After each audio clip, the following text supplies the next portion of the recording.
UBC Radio Network, your national preferred choice. We broadcast all over Uganda and beyond. Join us on 98 FM in Kampala, 99.4 FM Lira, and 97.4 FM Arua. UBC Radio, inspiring Uganda.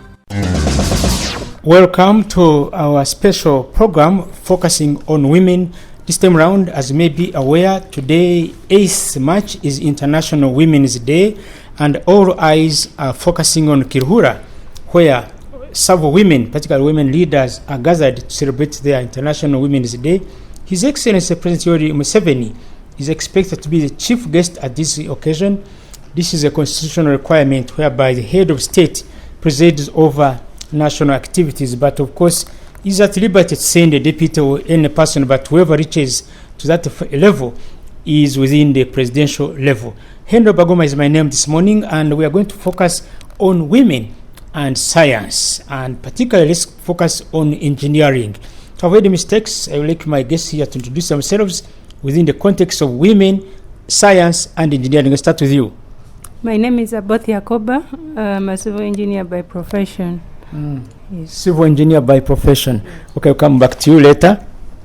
I'm engineer Simire Annette. I'm a telecommunications engineer by profession. All right. So maybe we can open up by each of you explaining to me about your field. Talk to me about your sector. Okay, civil engineering is a broad sector. We cover a number of different sectors. We cover water supply and sanitation, and then also hygiene. We also cover areas of road infrastructure development, and then we also cover the areas of infrastructure development where we cover buildings and different items you would see, like the telecommunication towers. We do electricity towers, the bases. Civil engineering cuts across all fields of the engineering sector. Right. Yes.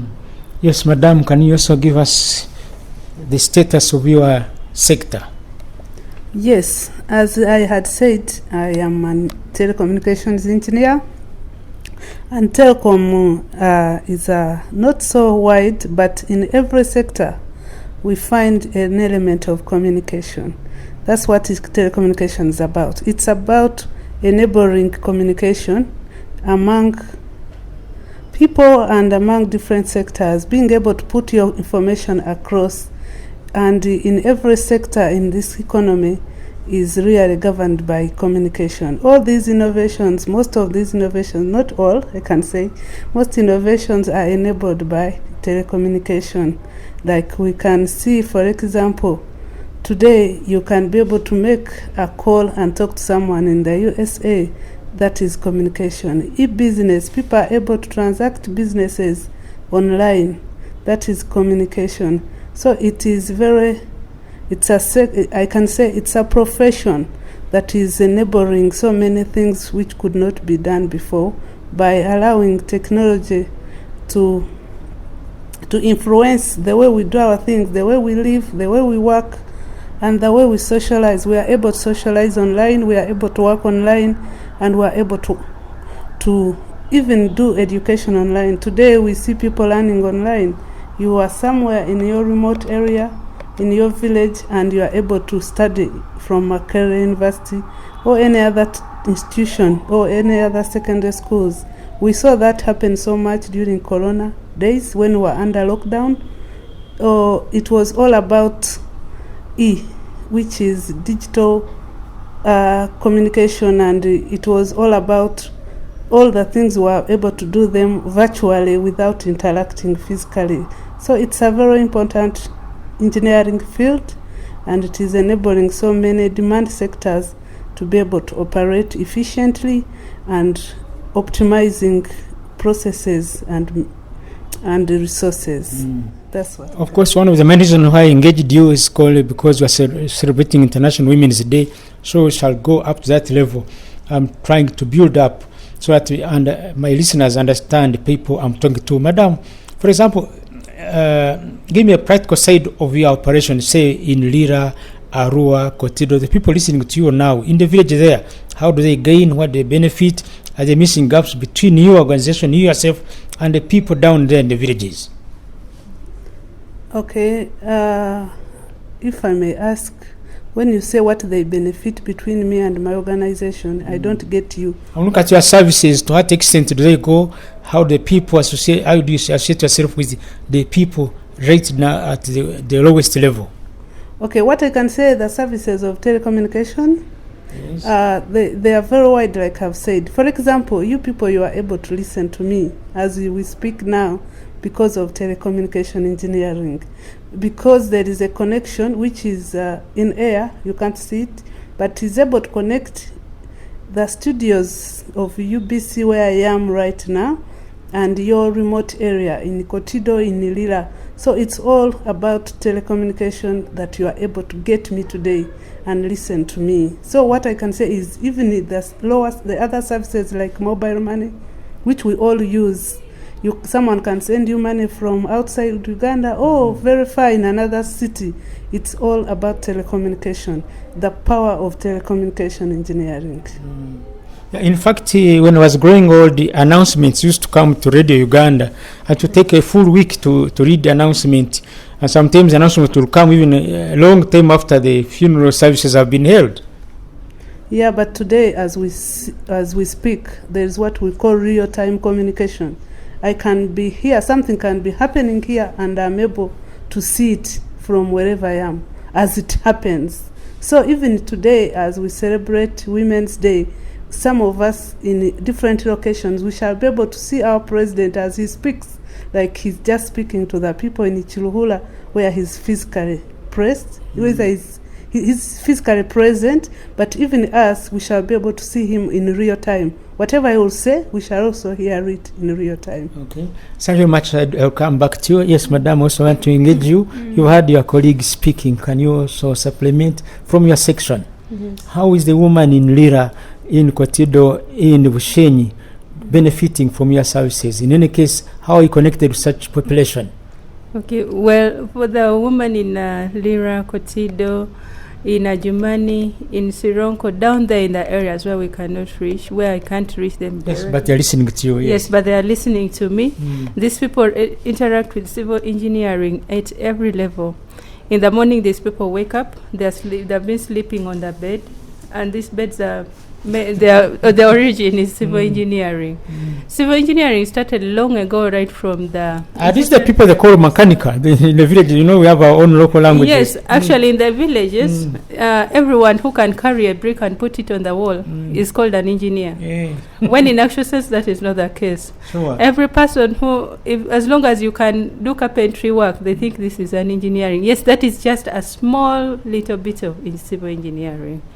Yes, because civil engineering encompasses, we cover both carpentry workshops, the chairs we make, the tables we sit on, the houses we are sleeping in. This is civil engineering. Now they come into the roads that we are going to walk on through the day. The works, the process of making these roads, all of that is civil engineering.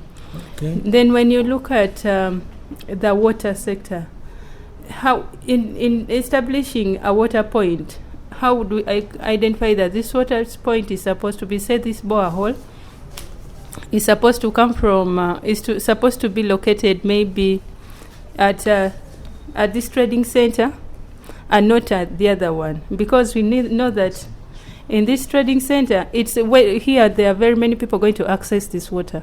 Maybe the real-time access to water is maybe 30 minutes. That is the development, among the sustainable development goals. They aim at ensuring that people have access to water within 30 minutes return period.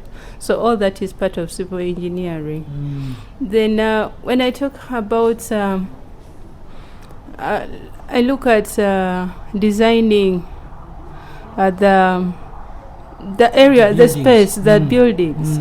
Yes, how much space do I require? This is all civil engineering. So our people in the village and everywhere interact with civil engineering at every day, at every moment. Okay. Yes, of their lives. So this is a high-level profession, engineering. Yes, it is. Are you finding some weird people in between also coming up?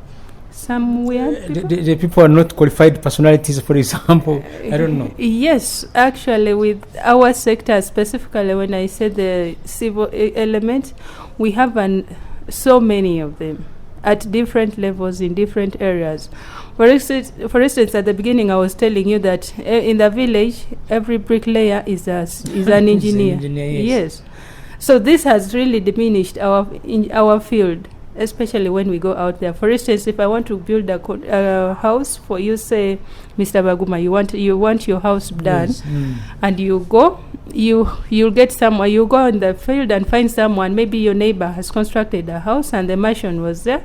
You'll get this mason, and the mason will tell when you ask for the engineer, the mason will not tell you that he's not the engineer. He'll come very fast and tell you, "I'm here, I'm present."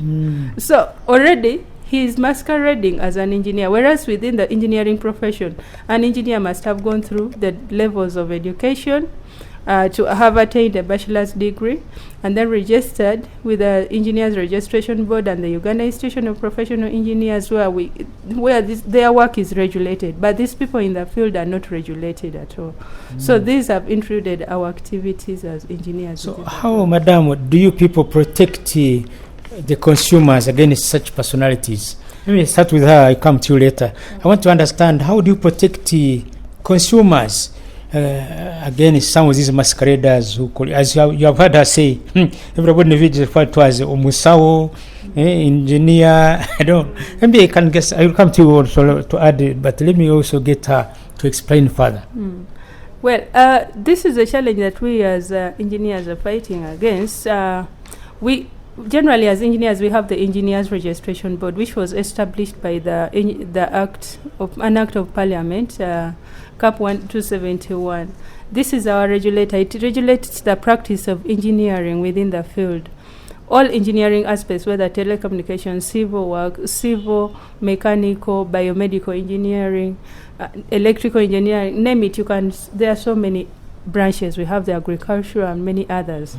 But so this Engineers Registration Board is what regulates, and all the people. For you, first of all, to qualify to be called an engineer, you must be registered and licensed by the Engineers Registration Board. So what our regulator does, they go out. We try to go out. Apparently, we have the National Building Review Board. So these people go out to. We register the engineers and give it out. They are printed out every month in the Gazette, and we give the public information about the registered engineers and the practice of engineering to protect the public. However, of course, given the local public mindset, yes, we know that I know so and so can do for me a good work. Why should I have to go to the other person? So that is the challenge we face. However, we are trying to do sensitization in order to protect the consumers. We are trying to do more pro bono services, like informing the public. We are trying to get them involved in some of our activities such that they know that we, the engineers, are there and we protect them. Their work is supposed to be supervised by us, and we give them the importance, the benefits of why they should use the register. Okay, let me get to your counterpart here.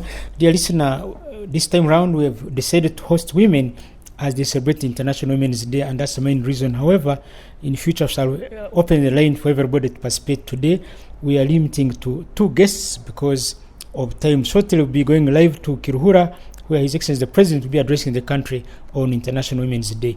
I get to you, Madam. How do you protect masqueraders? Oh, they are not there at all. Is it a challenge or not at all?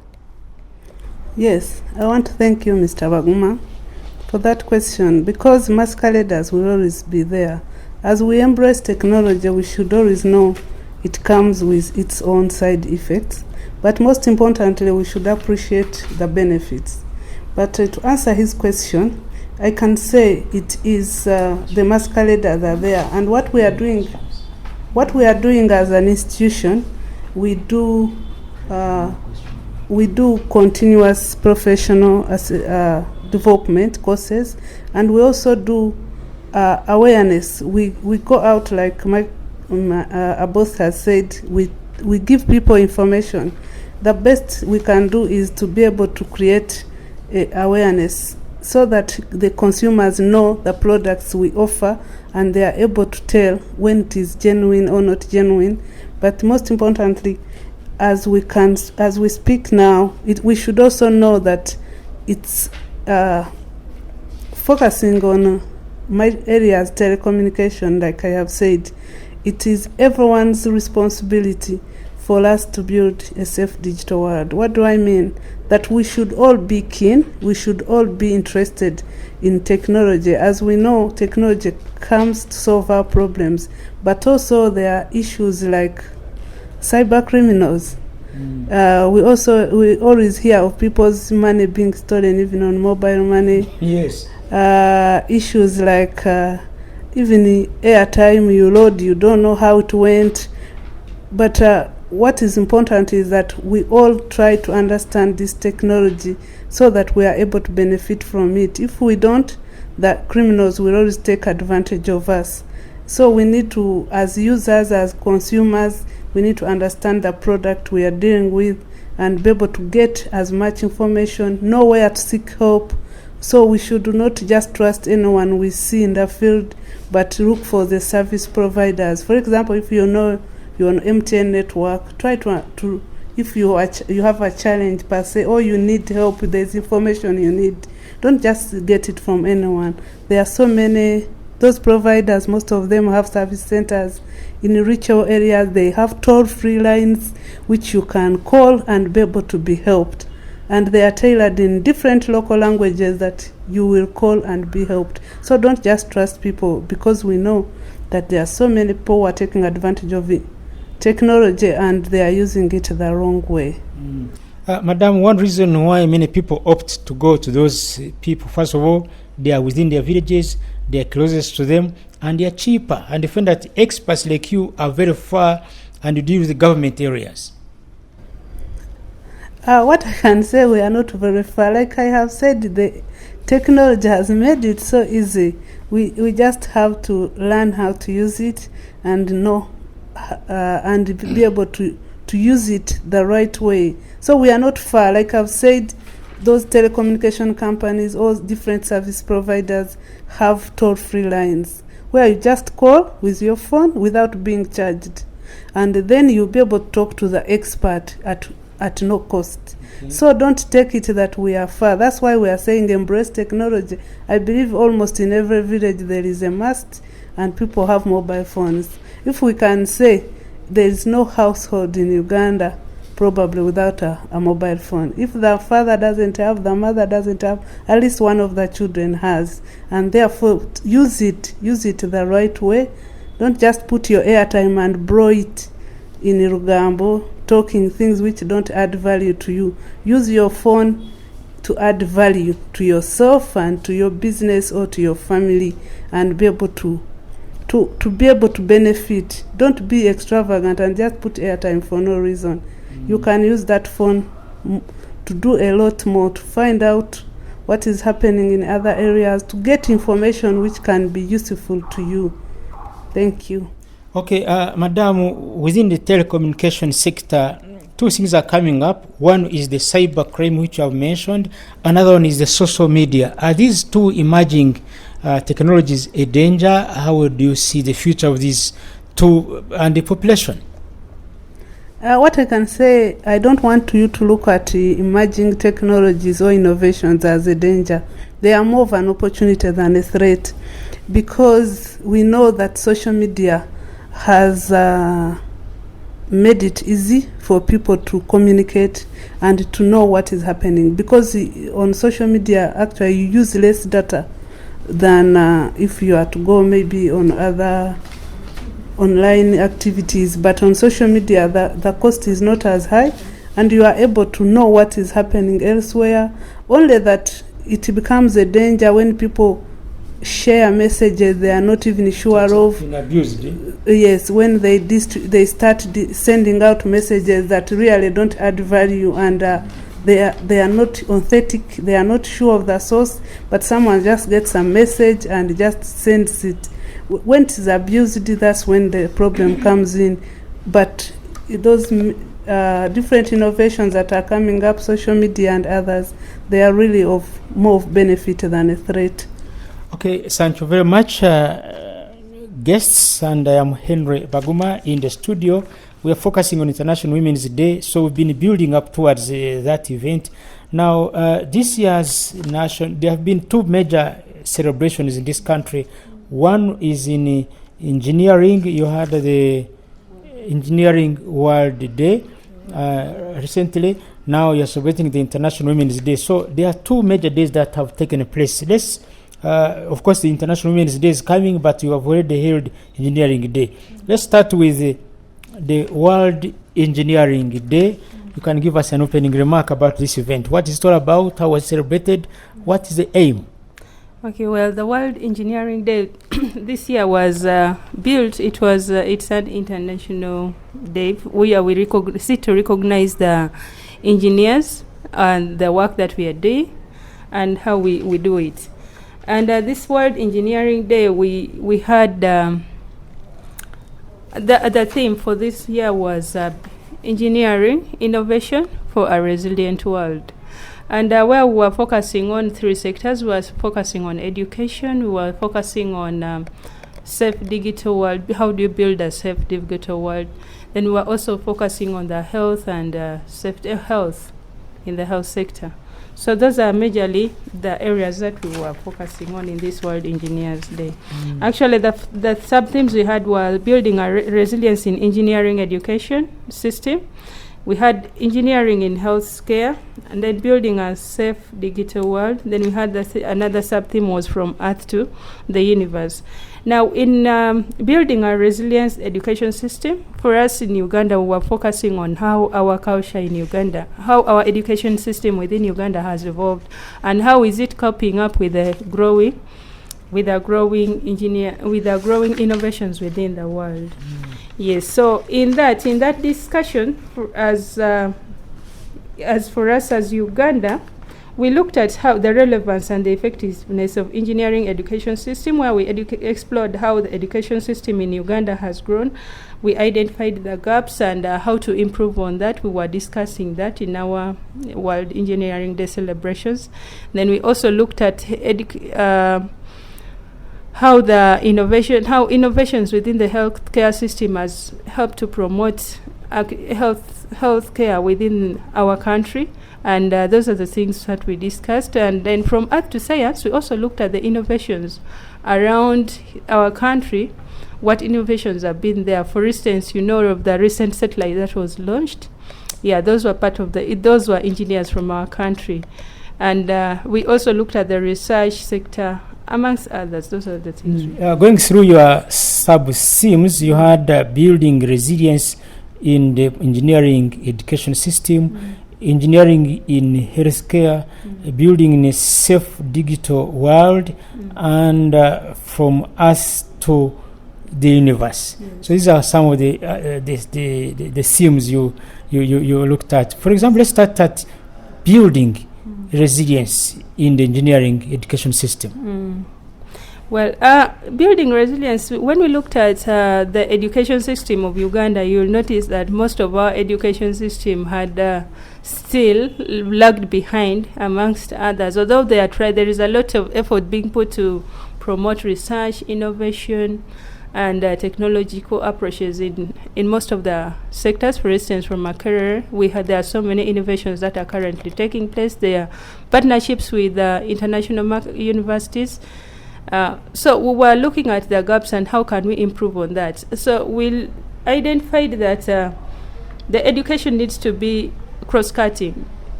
Whereas in the previous part, we used to think of, when you were growing up, if you ever sat with a mathematician in class, the scientists are always these people who are always serious and they want to focus so much is either mathematics, numbers.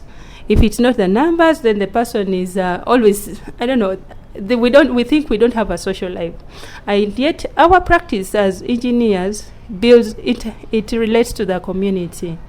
So we notice that we as engineers need to change our education system to look from the societal perspective, because what we are doing impacts the society. So we want to look at the social aspect in our work, in our education system. So we build communication, for instance, the soft skills. This is what I can say that the artists normally beat us with, that for them, when a person comes out, is able to go and speak out publicly. But for us, it's really hard for a scientist to go out and really interconnect. Then we also looked at the level at which the learners start engaging with engineering education. So at this point, we were discussing how do we encourage people to start learning. And we identified things like, we can start with a child. For instance, when you're at home, what toys do you buy? Do I have to buy for my child a gun so that they start fighting with the community? No. We should buy toys that initiate thinking within the child's brain. What is it that this child can learn from this? So they start questioning.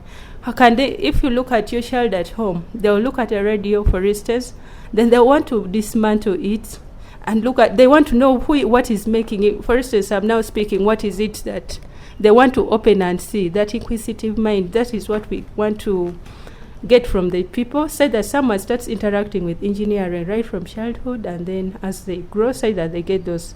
Then we're looking at our curricula. Can we revise it to have those innovation skills? For instance, we had students within the conference, and one of them was saying that now you see, for us, because these are children who are up to date with the innovations, with artificial intelligence, and someone is like, for us, we had a research, and we were thinking of why people are committing suicide, and they were building their research up around that. They were trying to do robotics, things like that. So they failed, but our education system is centered on the previous background, on the old things. So that is what we were trying to discuss.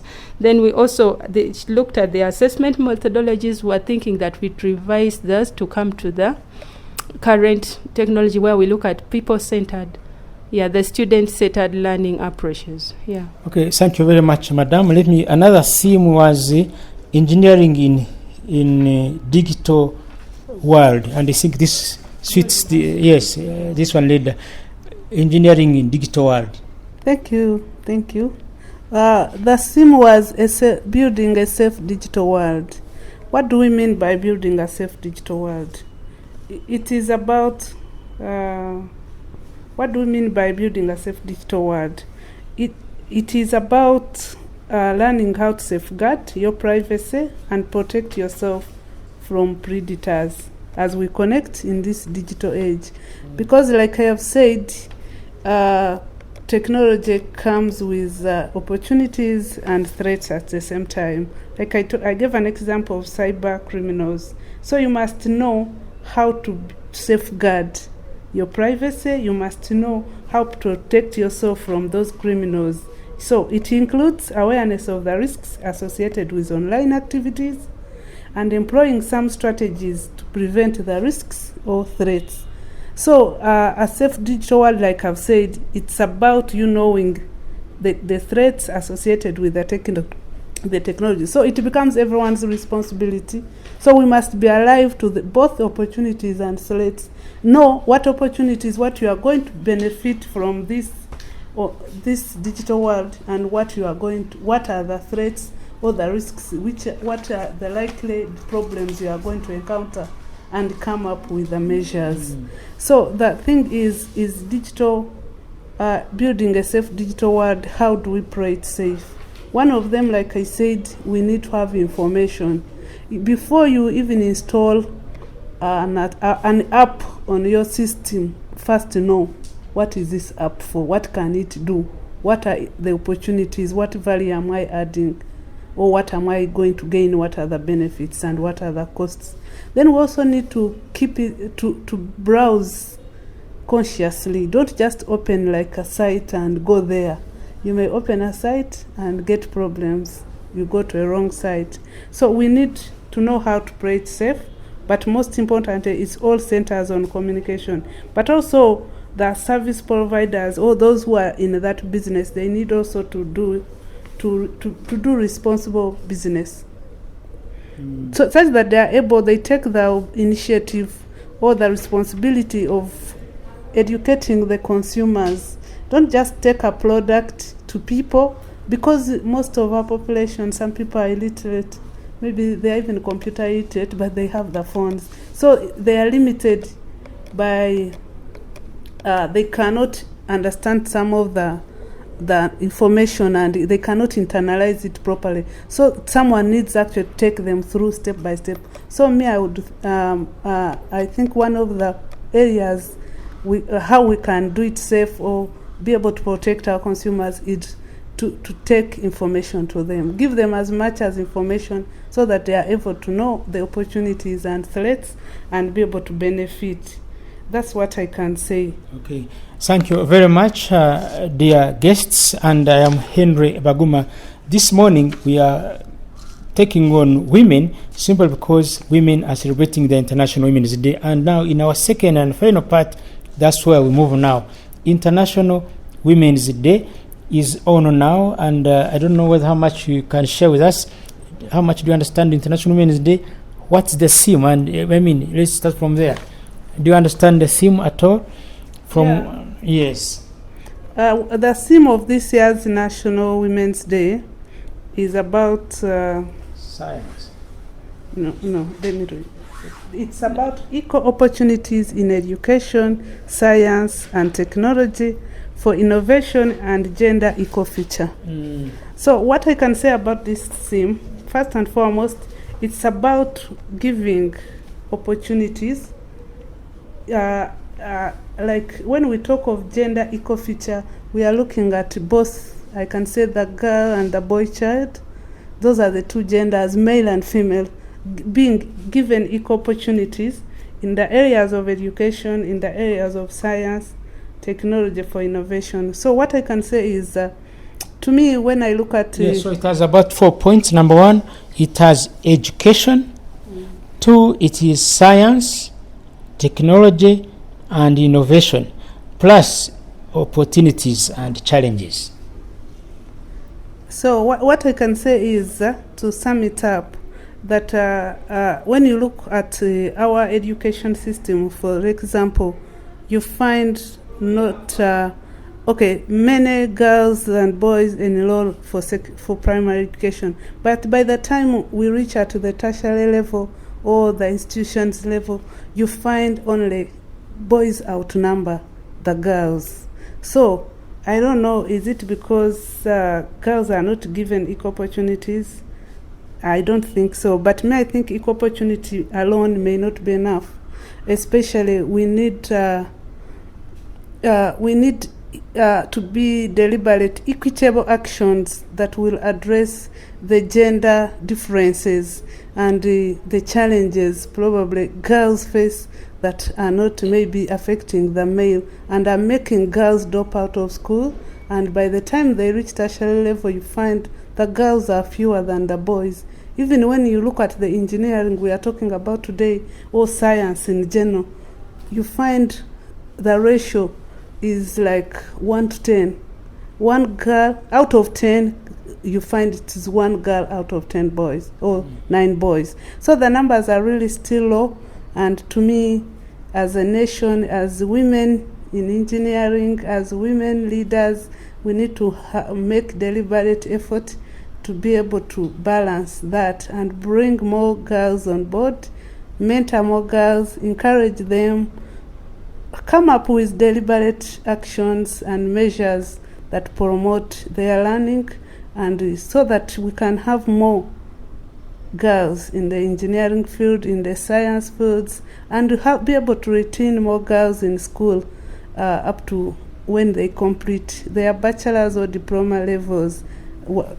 Because what is happening currently, the girls are really very few, and it should be a matter of concern. When we're celebrating World Engineering Day, it actually came out as a concern.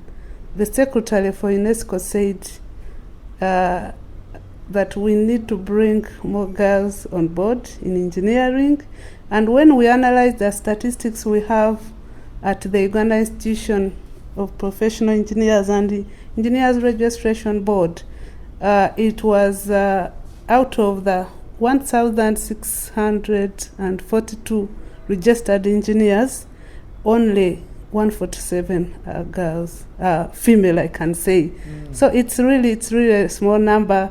And I think that theme of equal opportunities, probably it needs to be taken seriously and not stop at talking about it, but deliberate actions taken, equitable actions that will address that gender gap. Okay. Thank you. Thank you very much, Madam. The theme, national theme, science, technology for innovation, opportunities and challenges. Well, we said the theme is equal opportunities in education system, in the education, science, technology, and innovations, and a gender equal future. Well, we are looking at having right good enough that have included education, because education starts from right when you're young, and it is an ongoing process. Education doesn't end. Even my grandmother still learns up to date. Then when we are looking at science, I think in this aspect we are looking at the general practice of science in the different fields. When we talk about sciences, we are looking at the engineers, we are looking at the doctors, we are looking at those who are doing the statisticians. All those are scientists in different aspects.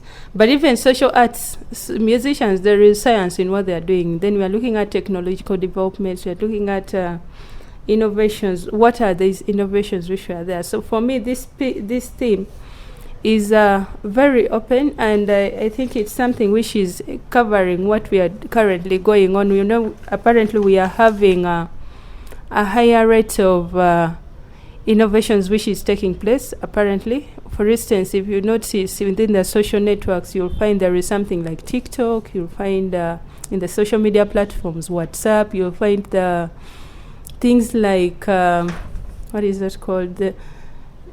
Whatever the case. Those so many things. You find so many online platforms which are available.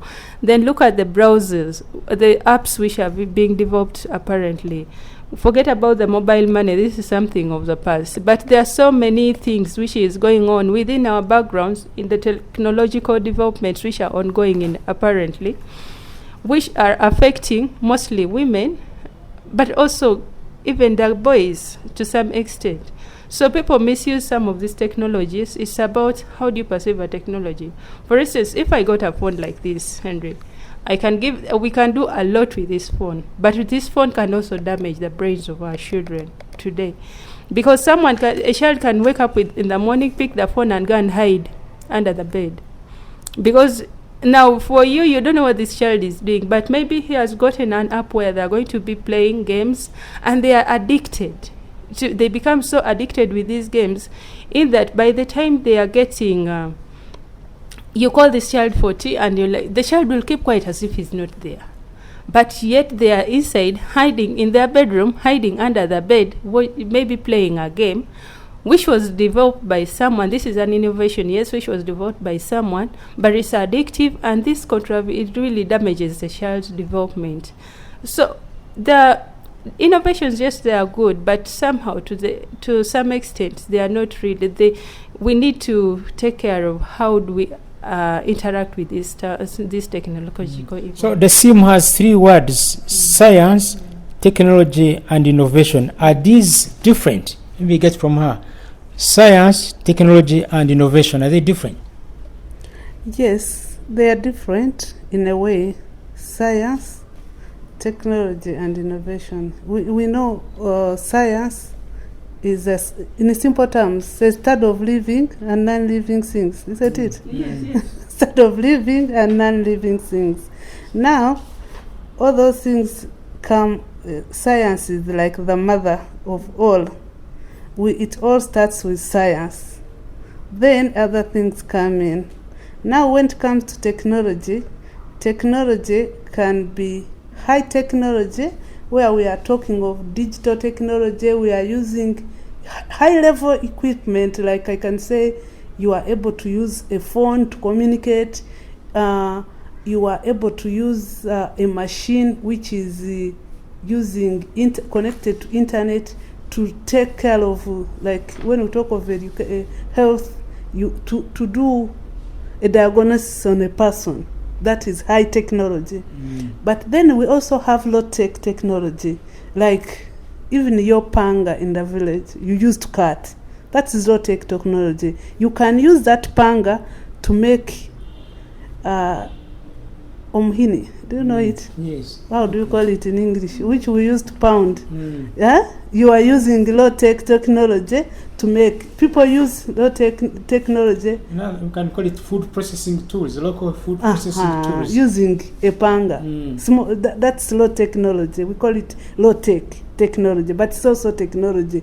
We use this machine called the ones the carpenters use to smoothen timber and make that they design or the shape of a table or a chair. That is low technology, which is not basically digital and not necessarily using electricity, but is able to work. But when we talk also of innovations, again it is more or less innovations. Now it's about ideas, and that's what she said, that we need to look for innovations that can help our people. So we need to come up with innovations. These innovations can be in science, can be in technology, but they are aimed to ideas which are aimed to solve the challenges we face. So for example, if you are in the village, like we know people can use innovations like there is a drought and people like block a river, create a blockage and water diverts to the garden. That can be an innovation. You divert water maybe at night, and then you water your garden and release the water. This looks like indigenous knowledge of the ordinary people. Yes, and those are the innovations we want, because we get different problems. So when people talk of innovation, don't think of rocket science. Actually think ordinarily, what can we do as human beings, the small things, the ideas. That's why we are saying now, like today, the innovations actually should be centered or driven by the local needs. What do we need as a community? And come up with innovations that solve our needs. And that is the indigenous knowledge you have talked about. Your ideas and ideas centered at solving your local problems. So look at this theme, science, technology, and innovation and opportunities. How can we, or can science and technology support gender equality? I don't know, I get to the here. Oh, I start with you. Okay, how does science and technology support gender equality? Yes.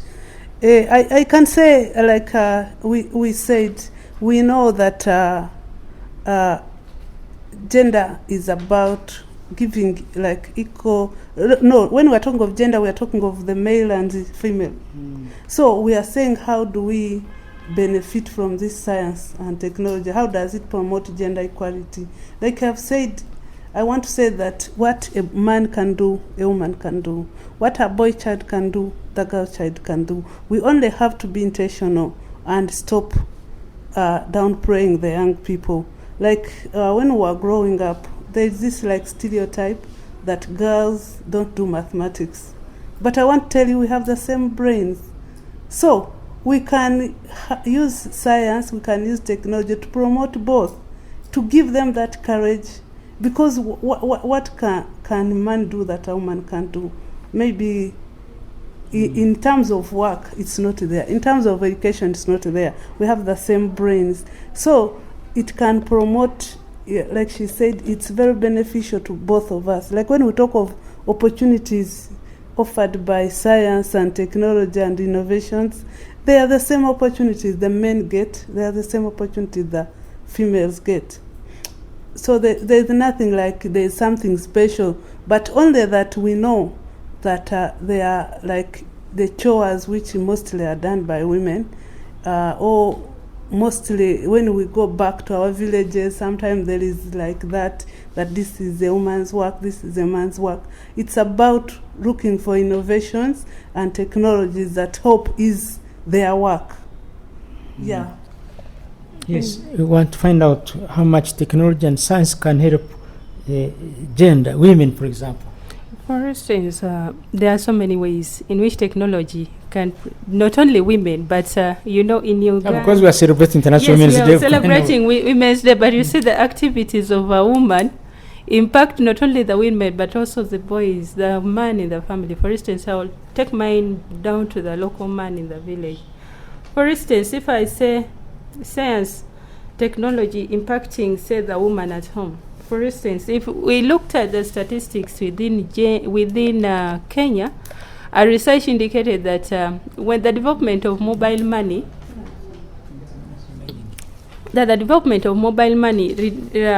reduced poverty by about 2% when they brought in.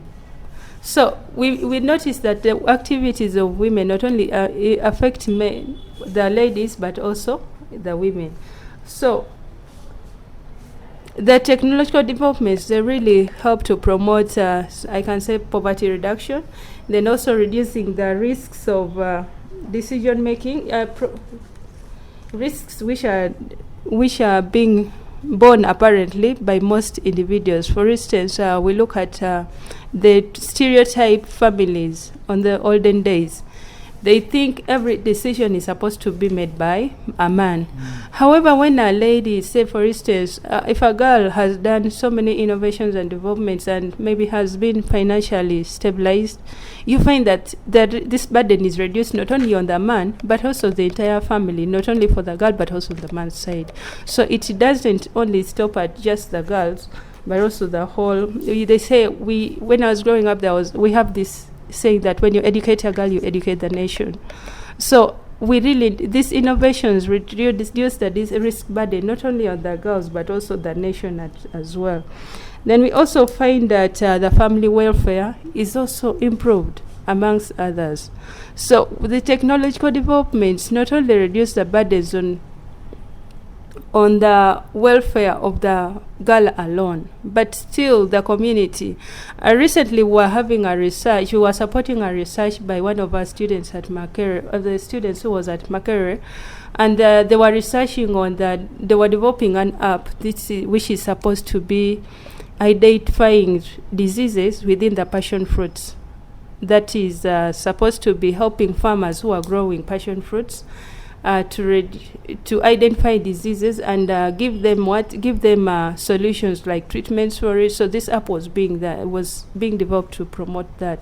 So in that aspect, it doesn't come down just to one person, but it is to the whole nation. So that is why I would say that these innovations doesn't.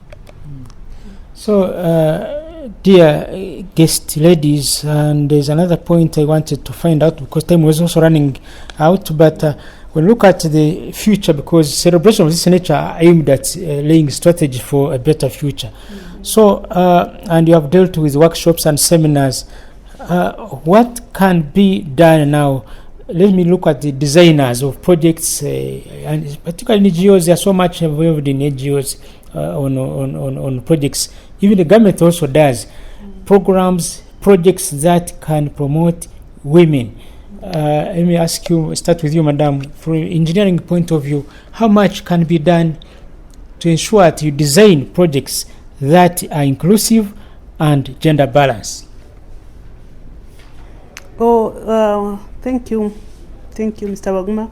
I think what can be done to ensure that there are projects which are gender balanced, like we've said, the projects are already there, but what we need to do is definitely, like we've said, we need to just train more girls, because we need to bring more girls on board. There's no specific project we are going to do that will promote gender balance, but what can promote, I can say, gender balance is to bring